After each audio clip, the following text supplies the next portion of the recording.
Imagine este escenario, año 2029, Ucrania ha caído después de años resistiendo. Rusia, más fuerte y rearmada, decide dar el paso que durante décadas se consideró imposible, un ataque directo contra territorio de la OTAN. No es una profecía, no es un hecho real, pero sí es la hipótesis que círculos de seguridad en Europa empiezan a considerar seriamente.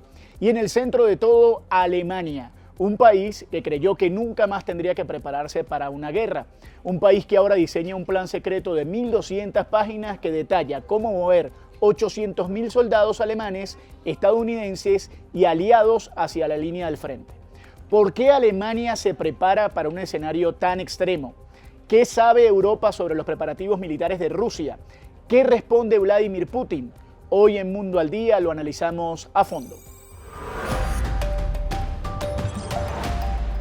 El Wall Street Journal reveló que Alemania terminó un plan operativo altamente clasificado, elaborado en un complejo militar en Berlín.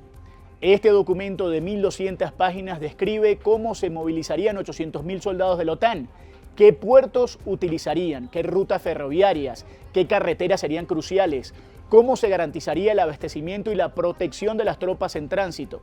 La idea es simple. Si Rusia ataca a un país del Báltico o del flanco este de la OTAN, Alemania sería el corredor militar indispensable. Con los Alpes al sur como barrera, cualquier movilización hacia el este debe cruzar por Alemania. Pase lo que pase. Es una enorme responsabilidad, pero también un enorme riesgo. Así las cosas, Alemania ha comenzado incluso a preparar médicos cirujanos para la guerra. Así lo dice a la Deutsche Welle Markus Wolke de la Academia Federal para las Políticas de Seguridad de Alemania. Wir haben jetzt in den Bundeswehrkrankenhäusern viele ukrainische Verletzte versorgen müssen, versorgen können und natürlich ja mit Kriegsverletzungen, Schussverletzungen, Sprengverletzungen. Das sieht ein normaler Arzt sonst in Deutschland nicht und erst recht kein ziviler Arzt. Und es wurde jetzt beschlossen, auch von den zivilen Universitätskrankenhäusern, dass in Zusammenarbeit mit der Bundeswehr diese Dinge, also jetzt in die Ausbildung der zukünftigen Chirurgen mit aufnehmen werden, vorbereitet zu sein. El año 2029 aparece una y otra vez en informes militares de Alemania. Según el inspector general de las Fuerzas Armadas alemanas, para 2029 Rusia podría haber regenerado suficientes tropas y armamento para amenazar de nuevo a un país de la OTAN. Pero esto no lo dice solo Alemania, es un análisis compartido con servicios de inteligencia de otros países europeos y de la OTAN. ¿Pero por qué ese año? Porque Rusia incrementa su producción militar a niveles sin precedentes desde la Guerra Fría, porque ha reorganizado sus fuerzas armadas enfocándolas claramente hacia el flanco occidental, porque está reclutando soldados para llegar a 1.5 millones de efectivos, porque ha convertido su economía en una economía de guerra. El Instituto de la Economía Mundial en Kiel documentó que Rusia pasó de producir 600 vehículos blindados a finales de 2022 a más de 1.600 por trimestre en 2025. Es realmente un salto gigantesco. Y no solo en blindados, tanques, drones, artillería y producción multiplicada. Alemania, un país pacifista por historia y convicción, está viviendo un cambio profundo. Un 61% de los ciudadanos teme un conflicto armado que involucre al país. Un 44% cree que podría afectarlos personalmente. Antes de la invasión rusa de 2022, ese miedo era del 21%. ¿Pero qué está haciendo Alemania? Construyendo o habilitando más de 1 millón de refugios y búnkeres en sótanos, metros y garajes. Entrenando médicos civiles para atender heridas de guerra, algo inédito desde hace décadas. Invirtiendo además miles de millones en puertos, puentes, carreteras para que sirvan de uso militar y civil. El gobierno calcula que el 20% de las autopistas y 25% de los puentes deben ser modernizados para soportar convoys militares. El peor escenario, un ataque a los países bálticos. Los países del Báltico, Estonia, Letonia, Lituania, son considerados hoy los más vulnerables. ¿Por qué? Porque fueron parte de la Unión Soviética hasta 1991. Tienen minorías rusas que Moscú podría usar como pretexto, igual que hizo en Ucrania en 2014 y 2022. Son pequeños, con poca profundidad estratégica, están literalmente pegados a la frontera rusa. Si Rusia atacara a estos países, Alemania sería el país encargado de mover las fuerzas de la OTAN hacia allí.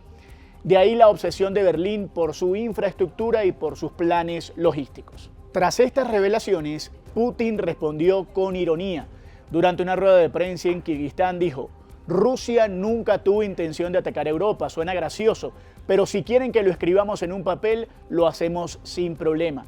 Luego sugirió que los líderes europeos están mentalmente desequilibrados o influenciados por la industria de defensa. Su mensaje es claro, niega toda intención agresiva, pero mantiene un tono desafiante. Horas antes, un viceministro ruso añadió que Rusia tiene nuevas armas y se siente cada vez más poderosa. Un mensaje que contradice, más bien que tranquiliza, la narrativa oficial del Kremlin. Putin también afirmó que Rusia está dispuesta a cesar los combates en Ucrania, pero solo si Kiev entrega todos los territorios que Moscú reclama, incluidos Donetsk, Lugansk, Jersón y Zaroporia. En otras palabras, un cese al fuego solo si Ucrania cede territorio. Un requisito inaceptable para Kiev y para Occidente. Mientras tanto, los Estados Unidos preparan nuevas rondas de negociación, pero el conflicto sigue sin salida clara. En Mañanas Blue con Camila Zuluaga, Oleksandr Chilkov, investigador del Centro para el Diálogo Transatlántico, no se mostró optimista. Bueno, primero, Ucrania no va a ceder territorio bajo ningún concepto. En ese tema, eso no es un tema para discutir absolutamente.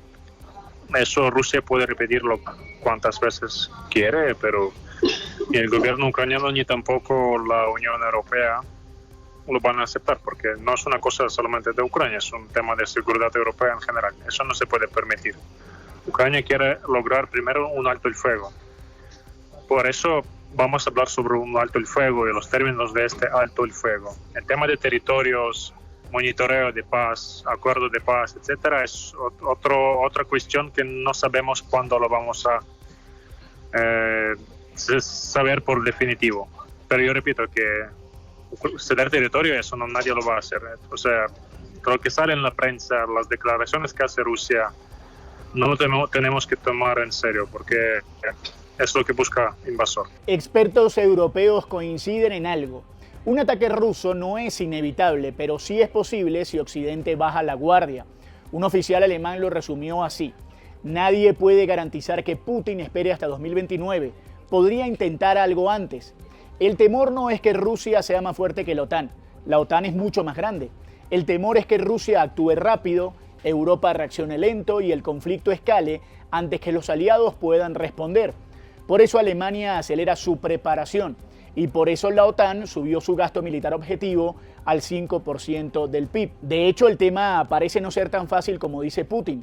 Oleksandr Chilkov recuerda que Ucrania no perdonará al líder ruso y el conflicto es con Europa y no con un solo país. Eso también es un ruido mediático. Nadie lo va a perdonar. O sea, no es una cosa, no es una pelea callejera, es una invasión a un país. Depende de un montón de factores. Primero, ¿qué reparaciones va a pagar Rusia? ¿Cómo vamos a pagar esas reparaciones? Segundo, el tema de prisioneros de guerra y niños deportados por Rusia, los civiles ucranianos que están en cárceles rusas actualmente. Y esto lo va a discutir. El tema de amnistía a mí me parece una estupidez. Yo no lo veo factible. Rusia cometió un montón de errores y se metió en una situación demasiado grave para toda Europa para recibir una amnistía después.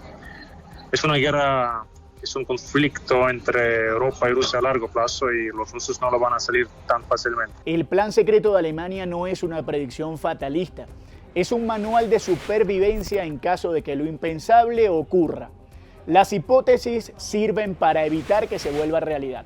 Y en un mundo donde las tensiones vuelven a subir, Europa quiere dejar un mensaje claro: estamos preparados y si nos atacan no tendrán éxito. ¿Es suficiente? ¿Llegará a 2029 demasiado rápido? ¿O servirá esta preparación para que nunca haya una guerra? Solo el tiempo lo dirá. Yo soy Octavio Sazo y esto es Mundo al Día.